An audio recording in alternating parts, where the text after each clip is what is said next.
Good morning, everyone. Welcome back to the channel. I hope you guys are all staying safe and warm in this crazy, wacky weather and world that we are in today. So today we are going to continue the chainsaw overview. We are going through the Jonsered cs2255 today. And much like the last Jonsered that we went through, we have three primary bolts that are holding this head cover on, and then we can get to the spark plug and air filter to check that. So, as with everything, it's easier with two hands.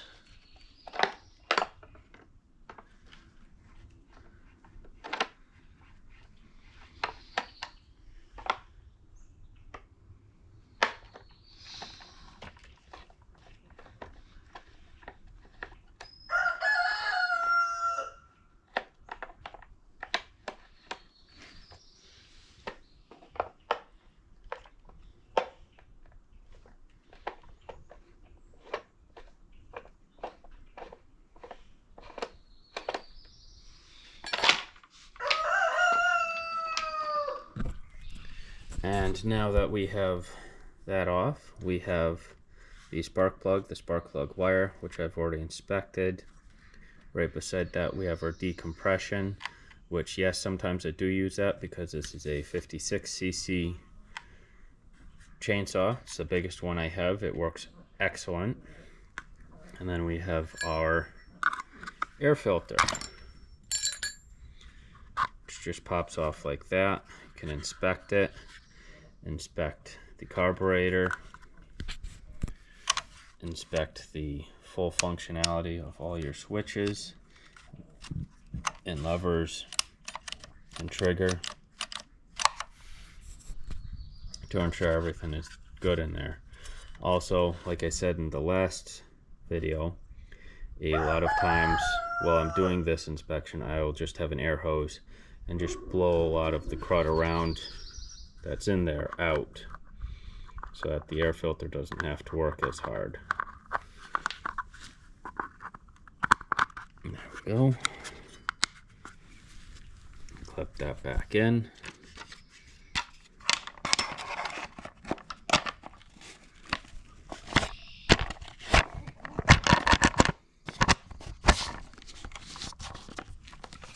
Close that back down on.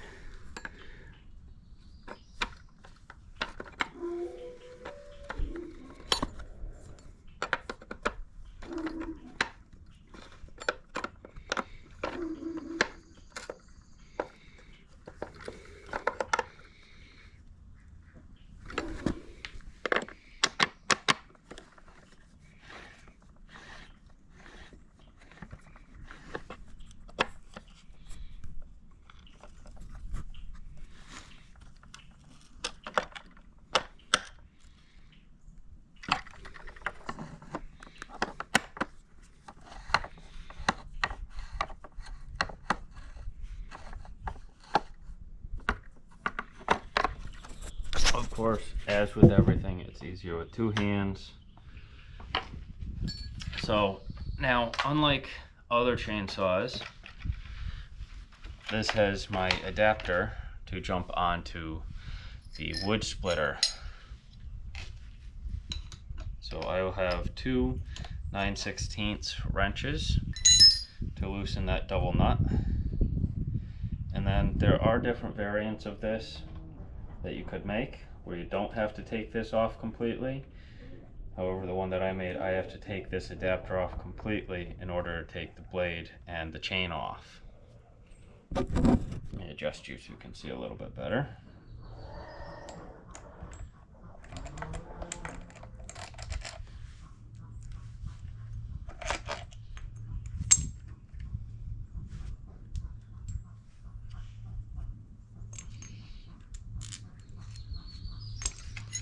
And now with that off and out of the way, unlike the other Jonsered, we only have one.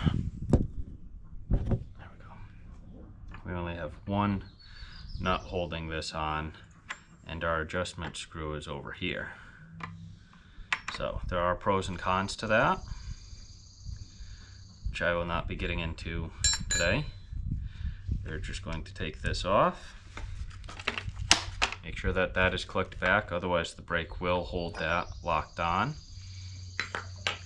We can do our inspection. This one's a little bit dirty, which is okay because I'm going to be running it later today. I'm mostly just inspecting to make sure everything's good inside. Inspecting the chain to make sure I don't have to change that out. Not yet, I probably can get another season out of it. So sometime this summer I can order that, or I can order that at the same time as I ordered the other one and just get them both here. So with that, I'm going to just drop this back on.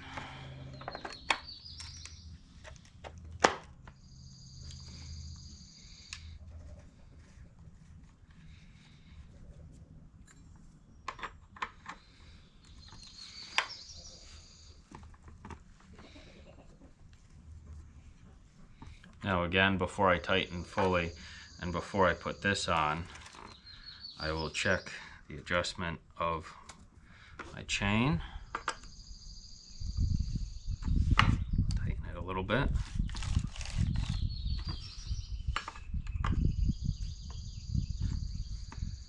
There we go. Tighten that down.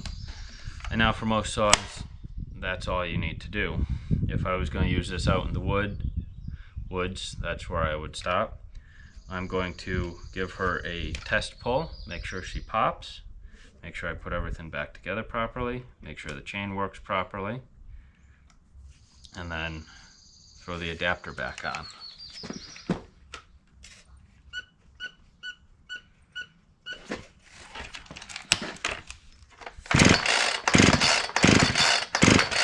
So she is, however I can see my chain is loose down here and I don't have her filled with any fuel. So that's as far as I'm going to go right now. I'm just gonna fix this and throw that on, and then she will start right up as soon as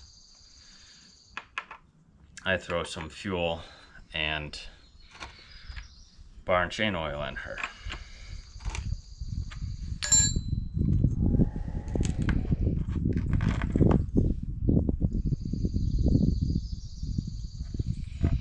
I typically store my chainsaws empty rather than full. My father always liked storing them full, and that always ended up with them drooling all over the place. When I'm done, I am done. I try and run them until they're 99% empty so that they don't drool all over the place.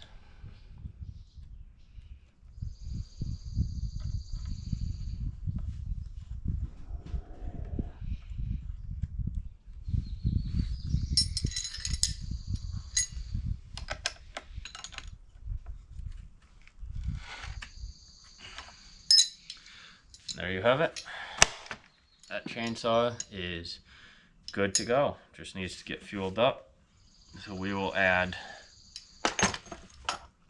bar and chain oil up here and mixed fuel back there.